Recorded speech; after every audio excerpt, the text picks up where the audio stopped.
தொடர்ந்து ரெண்டு மூன்று நாட்களாக மழை பெய்யும் என்று எச்சரிக்கப்பட்ட நிலையில் தமிழ்நாடு அரசாங்கம்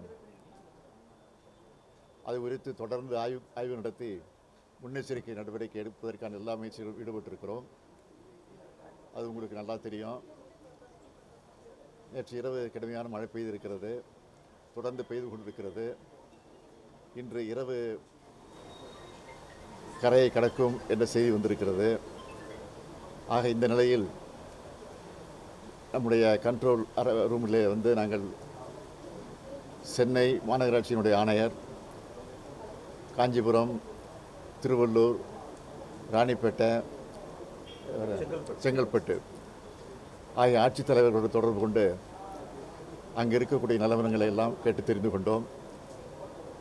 நிவாரணப் பணிகள் எந்த அளவுக்கு நடந்து கொண்டிருக்கிறது என்பதை தெரிந்து கொண்டிருக்கிறோம். கேம்ப் எல்லாம் ஆங்காங்கே அமைக்கப்பட்டு மக்களும் ஓரளவுக்கு தங்க வைக்கப்பட்டிருக்கிறார்கள். உணவும் வழங்கப்பட்டு கொண்டிருக்கிறது. ஆக இந்த இரவு நிச்சயமாக கடுமையான மழை பெய்யும் என்கிற காரணத்தால் முழுமையான நிவாரண நடவடிக்கை ஈடுபட வேண்டும் என்று நாங்கள் கேட்டிருக்கிறோம். எனவே இந்த நிலையில் இருக்கிறது. மற்ற மாவட்டங்கள் அங்கங்கே இருக்கக்கூடிய அமைச்சர்கள், அந்தந்த மாவட்டத்தை சார்ந்த பொறுப்புக்குரிய அமைச்சர்களும் அங்கிருந்து அந்த பணிகளை நிறைவேற்றி கொண்டிருக்கிறார்கள். இதுவரை அங்கிருந்து எதுவும் ஆபத்தான செய்தி எதுவும் வரவில்லை. எல்லாம் கட்டுப்பாட்டுக்குள்ள இருக்கிறது என்ற செய்தி.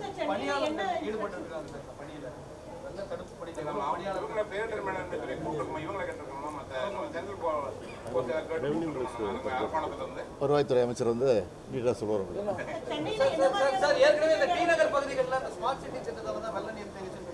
இப்போ இல்லை, இப்போ இது வரைக்கும் இல்லை. இப்போ உடனே வடிஞ்சிக்கிட்டு இருக்கலாம், ஒன்றும் பிரச்சனை இல்லை.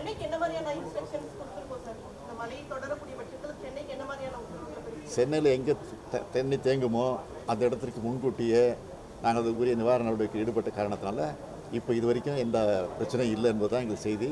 அப்படி இருந்தாலும் அதை சமாளித்துக் கொள்வோம்.